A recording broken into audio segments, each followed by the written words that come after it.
The sword on the left is a stainless steel sword that I took the edge off.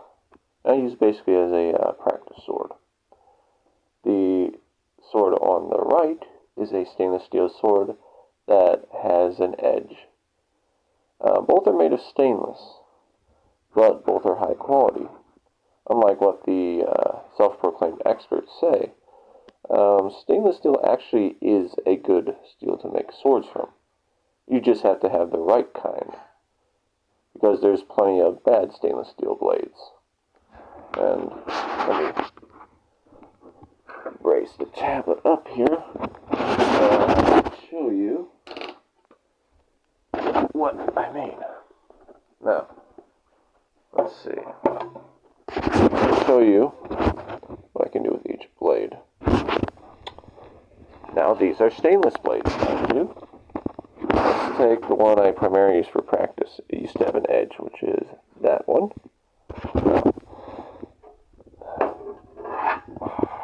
Watch this.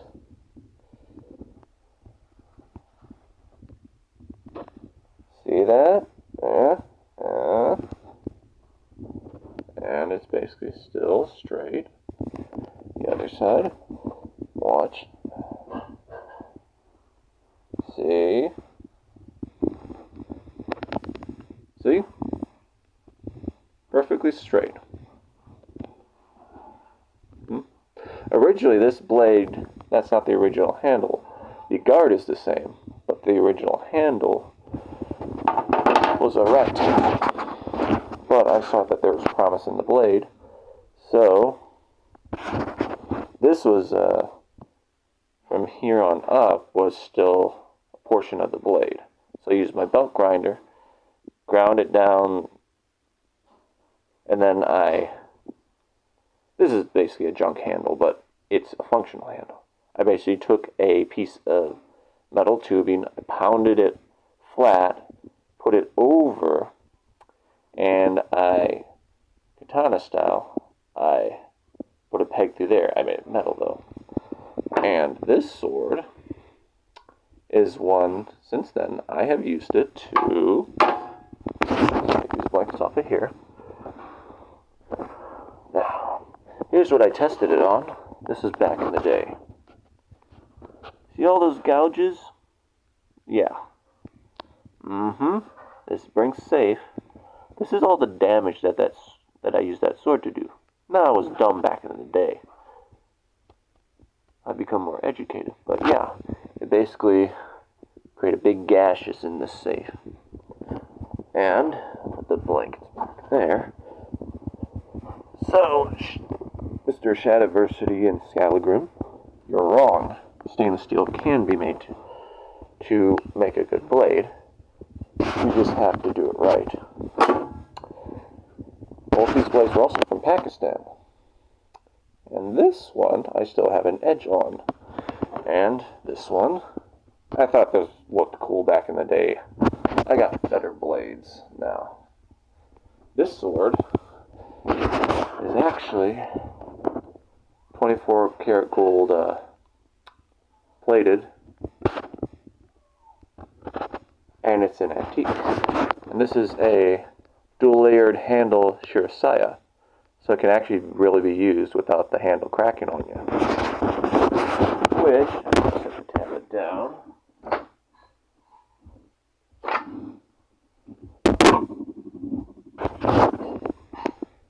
Have the sword out of its scabbard now.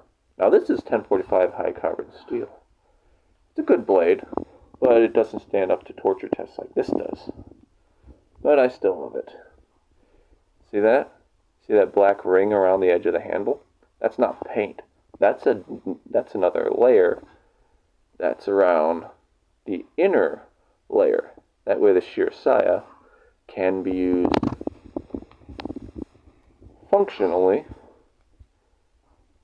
Yeah. That's part of the reason I bought this. But this high carbon steel katana, which is not a high-end katana, it's budget level. That's why it doesn't have a natural hormone on it, is technically superior to these swords. Now, let me show you this one too, because this one does the same thing.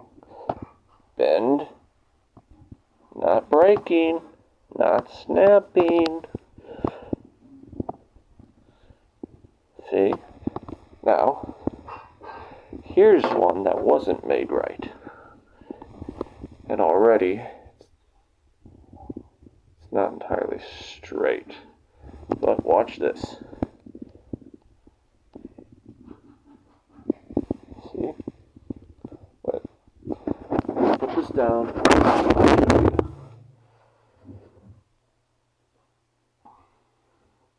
I just push down on it, and look, it's already bent out of place.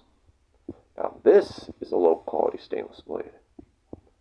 See? It's not entirely straight. That's low quality. But these, not so. See? Straight. And there's even, it's hard to see, but there's an edge on this one. That one also was tested on that safe. That is. See all the damage? And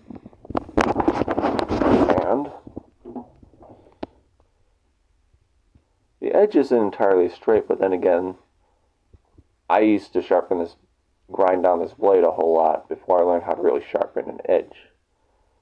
So, after all that torture for years and wrong edge sharpening, until I finally got a decent edge on it, and yet this stainless steel blade is still straight and can bend. I say that kinda shoots all the, it kind of dispels all the experts who say there can never be a good stainless steel blade. Now, this is a stainless steel Braveheart Claymore. Now, I bought this. Here's why I bought it. Because, see that? Spring temper. Try to bend it. See? And it's completely straight. So basically, this stainless steel sword is the same quality as these. Now, why do these look so much like junk? Well, because I literally tested them out with everything. I've even sanded the blades and stuff like that. I've even shortened the blade on this one. Stuff like that. I took the edge off of this one. I sanded this down. I tried all sorts of things. Still, these blades, and they're easy to use. So, Mr. Joe Blow here owns these stainless blades. Yeah, sorry, sword experts, you're wrong. There can be good stainless blades. And this is another stainless blade. I like it. But yes, so stainless steel is severely underrated.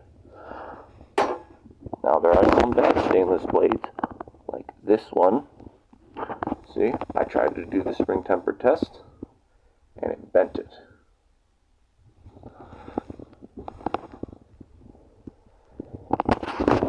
Actually, and this knife right here is made of CR20 stainless. It holds an edge really well. It's actually the strongest stainless steel there is out there, I think. It cost me like almost $50. But yes. So, good stainless blades do exist out there. It's just that they don't want to review them, that's all. decent edge holding capabilities, beautiful perfect spring temper, and you can whack them, whack them, whack them, and they won't break. That is after you break off the rat tail tang and basically make your own sword out of them. So yeah, depends on the stainless steel you're using. These swords I've had since before 2010. So, yeah.